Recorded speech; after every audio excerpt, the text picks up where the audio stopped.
Have you ever been in a great conversation and then all of a sudden, silence? Your mind just goes totally blank. We've all been there.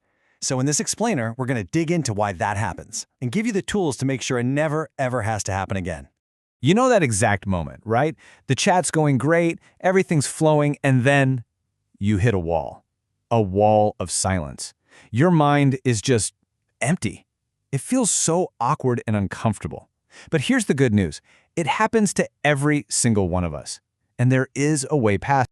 So here's our game plan for how we're going to solve this for good. First, we'll talk about that awkward silence itself. Then we're going to uncover the real culprit, something called your inner mental filter. From there, we'll get into the good stuff, the solutions, from embracing imperfection and listening differently, all the way to 3 super simple tricks you can start using today.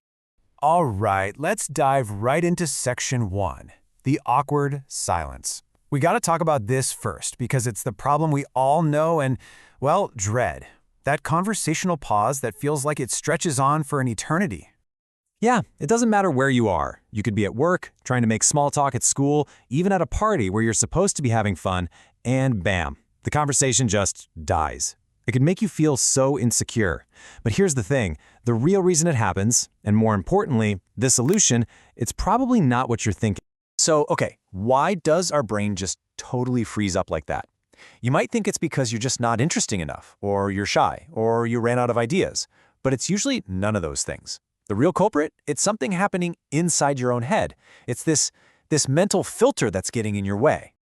Yeah, we totally blame these things, don't we? We think, oh, I'm just insecure, or I'm so afraid of what they'll think of me, or just, I have nothing to say. And look, those feelings, they're 100% valid, but they aren't the root of the problem. They're just the symptoms of something deeper going on. And this is it. It's called the mental filter. I want you to picture a really, really strict bouncer standing guard at the door to your mouth. Every single thought you have has to get past this guy. And he's constantly saying, nope, that's not smart enough. Nah, that's not funny enough. It's an old survival instinct, trying to protect us from social rejection, you know?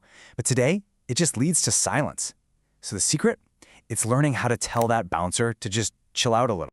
All right, so how do we deal with that filter? How do we get past that internal bouncer? Well, the answer is kind of surprising. It's a little counterintuitive. Instead of trying to be more perfect and witty and smart, you actually have to do the opposite. You have to embrace being, well, imperfect. You know, there's this really cool psychological thing called the pratfall effect.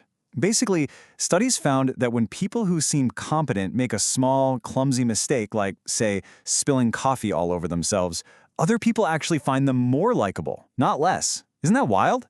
It proves that showing a little imperfection doesn't push people away at all. It actually pulls them in. I mean, think about it, right? When you meet someone who's just perfect, it's kind of intimidating. But the second they admit they're a little nervous or they make a goofy joke about themselves, you immediately relax. It gives you permission to be yourself too. This isn't about oversharing your deepest secrets. It's just about being human and creating a comfortable space. Okay, so that's the first mindset shift. Here's the second big one, and it's all about how you listen. See, the best conversationalists, the people you love talking to, they don't just hear the words someone is saying. They're listening for the feeling that's hidden underneath those words. Okay, let me give you a perfect example. Imagine 2 different people say the exact same sentence to you. I'm starting a new job on Monday. Now, the first person is a partygoer who's just had an epic, long weekend. The second is a new intern who's been searching for a job for months and finally landed one. Same words, totally different worlds of feeling, right? And this is exactly why listening for the emotion is like a conversational superpower. You stop reacting to the surface-level words and you start connecting with the real person. So to the partygoer, you might say something like, "Oof, I bet going back to work is going to be tough, huh?" But to the intern, you'd say, "Wow, that's amazing. You must be so excited to start this new chapter." See the difference? That's how you build genuine rapport. Okay, so we've worked on the internal stuff, the mindset. Now let's get super practical.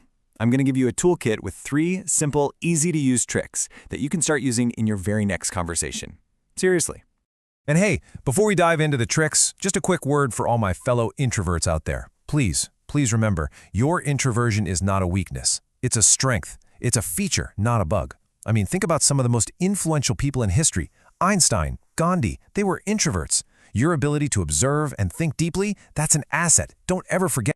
All right, here we go. 3 super simple but incredibly effective tricks. Number 1, ask open-ended questions. Number 2, share your own personal experiences. And number 3, my personal favorite, a little technique called the last 3 words. Let's break them down. So trick number 1, open-ended questions. This is a game changer. Instead of asking a question that can be answered with a yes or a no, like, did you have a good weekend? Ask something that invites them to tell a story.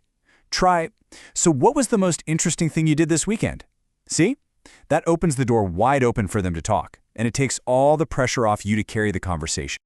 Trick number 2 is all about connection. When someone shares something with you, see if you can think of a short, related personal story.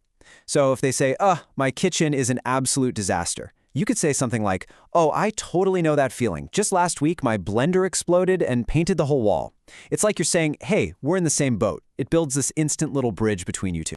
And finally, trick number 3. This might be my favorite just because it's so ridiculously simple.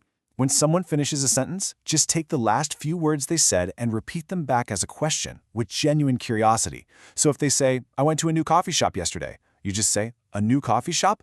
That's it. It's this simple little prompt that invites them to say more, and you didn't have to think of a single thing. I'm telling you, it works like magic. So when you boil it all down, what's the big takeaway here? Never running out of things to say isn't about being the smartest or funniest person in the room. Not at all. It's about being curious, being present, and being genuinely connected to the person you're talking to. You've got the mindset now, you've got the tools. So the only question left is, what conversation are you going to enrich next?